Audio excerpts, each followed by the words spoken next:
নমস্কার বন্ধুরা, আপনারা সবাই দেখছেন সরকারি সংবাদ ইউটিউব চ্যানেল। বন্ধুরা, আপনাদের বাড়িতে যদি একজন মহিলা থেকে থাকে এবং তার নামে যদি কোনো ব্যাংকের অ্যাকাউন্ট থেকে থাকে, তাহলে কিন্তু এই ভিডিওটা আপনাদের জন্য অত্যন্ত একটা দরকারি ভিডিও। হ্যাঁ বন্ধুরা, যেমনটা কিন্তু আমরা সবাই জানি যে আবারও মুখ্যমন্ত্রী হওয়ার পর থেকে কিন্তু মমতা সরকার কিন্তু নতুন নতুন অনেকগুলো প্রকল্প শুরু করেছিলেন। বন্ধুরা, আজকে এমনই একটা প্রকল্প সম্পর্কে আপনাদের আমি জানাতে চলেছি, যেই প্রকল্পে যদি আপনারা আজকেই আবেদন করেন, তাহলে কিন্তু আপনাদের বাড়ির প্রত্যেকটি মহিলার ব্যাংক অ্যাকাউন্টে এককালীন ৩০,০০০ টাকা করে দেওয়া হবে।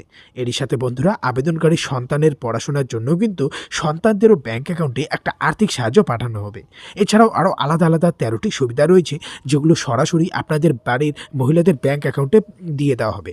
তো বন্ধুরা, আসুন এবার আমরা দেখে নেব যে এটা কী প্রকল্প আর কীভাবে এটাতে আবেদন করবেন। তো অবশ্যই কিন্তু বন্ধুরা ভিডিওটিকে একদম শেষ পর্যন্ত দেখবেন। তো বন্ধুরা দেখুন, এই বিষয়ে এখানে হেডলাইনে বড় বড় করে বলা হয়েছে যে আজকে নবান্নে মহিলাদের জন্য নতুন প্রকল্পের সূচনা করলেন মুখ্যমন্ত্রী মমতা বন্দ্যোপাধ্যায়। পশ্চিমবঙ্গের প্রতিটি মহিলার অ্যাকাউন্টে ৩০,০০০ টাকা করে দেবেন মমতা। তো কিভাবে আবেদন করবেন, কি কি ডকুমেন্টস লাগবে, বয়স কত হতে হবে, কোন কোন জেলার মহিলারা আবেদন করতে পারবেন, এই সব কিছু কিন্তু আজকের এই ভিডিওতে আপনাদের ডিটেলসে জানিয়ে দেবো। তো অবশ্যই কিন্তু বন্ধুরা ভিডিওটিকে একদম শেষ পর্যন্ত দেখবেন। আর এরই সাথে এই ধরনের দরকারি আর গুরুত্বপূর্ণ খবর যদি প্রতিদিন আপনাদের মোবাইলে পেতে চান, তাহলে কিন্তু অবশ্যই ভিডিওটিকে একটা লাইক করে দেবেন। এর সঙ্গে লাল রঙের সাবস্ক্রাইব বাটনে ক্লিক করে পাশের বেল নোটিফিকেশনটা অল করে দেবেন। এখন বন্ধুরা এখানে পরিষ্কার করে বলা রয়েছে যে এই ৩০,০০০ টাকা প্রতিটি মহিলাদের ব্যাংক অ্যাকাউন্টে পাঠানো হবে। তবে এই টাকাটা পাওয়ার জন্য কিন্তু আপনাদের কিছু শর্ত পালন করতে হবে। তো প্রথম শর্ত থাকছে আবেদনকারী বয়স ১৮ থেকে ৬০-এর মধ্যে, আর বার্ষিক ইনকামটা ১,৬০,০০০ টাকার বেশি হওয়া চলবে না। অবশ্যই ইডব্লিউএস ক্যাটাগরি বা যদি বিপিএল কার্ড থাকে বা বিপিএল অন্তর্ভুক্ত হন, তাহলে সহজেই আবেদন করতে পারবেন। বন্ধুরা, এবারে কথা হচ্ছে যে কত টাকা করে দেওয়া হবে আর কি কি শর্ত পালন করতে হবে। বন্ধুরা, এটার জন্য অবশ্যই দেখুন বলা রয়েছে ৩০,০০০ টাকা।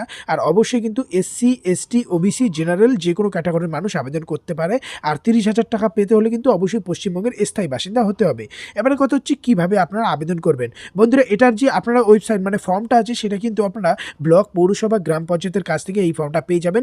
মহিলা সমৃদ্ধি যোজনা নামে এই ফর্মটা কিন্তু তাদের কাছ থেকে আপনারা পেয়ে যাবেন। বন্ধুরা, এবারে কথা হচ্ছে আবেদন করার জন্য কী কী ডকুমেন্টস লাগবে। এটার জন্য ব্যাংকের পাসবই, আধার কার্ডের জেরক্স, জাতির শংসাপত্র, কাস্ট সার্টিফিকেট ইত্যাদি কিন্তু থাকতে হবে। এর সাথে ইনকাম সার্টিফিকেট আর ১০ টাকা মূল্যের নন জুডিশিয়াল স্ট্যাম্প পেপার লাগবে। তারপর ফর্ম ফিল আপটা করে আপনার পঞ্চায়েত অধিকারিকের কাছে কিন্তু আপনারা জমা করতে পারবেন।